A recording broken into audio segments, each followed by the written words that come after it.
Okay, continuing here, a look under the bonnet. So that's the General Motors LS1 engine, which we built buying a new block, and then we modified an original crankshaft, and the other interiors are basically all aftermarket parts. All the surroundings are by Edelbrock. It's an Edelbrock header, Edelbrock camshaft actually, and Edelbrock carburetor, which is actually made by Weber. So it's a kit that all fits together and has been tried, tested, and proven by Edelbrock. We didn't have the counter dyno. The engine builder estimates about 450 horsepower, which seems credible given the performance of the car, and also that a comparable engine in a Chevrolet Corvette with a modern fuel injection has 500, so that seems to be quite right. So lots of customization here. Again, this is not let's put a big engine in that car. That's way more specific customized than it looks like. From little details like the catch tank, you may enjoy this feature here of the air intake system. So air goes in here, flows through.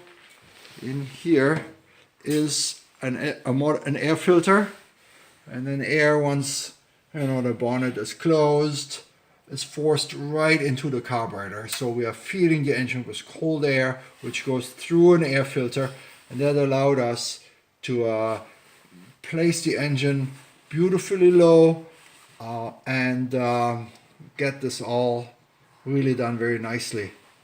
So the ignition management is modern. You see the coil packs here. So, but they're all hidden. So the idea is to have this really clean engine look. The idea is to make it look like it was engineered by the factory. So it should not look like a retrofit. It should look like, that's the way it was built by automotive engineers who went on a drawing board. So everything really fits nicely, and nothing looks like it has been improvised or so. And there were several thousand hours spent on the completion of the car.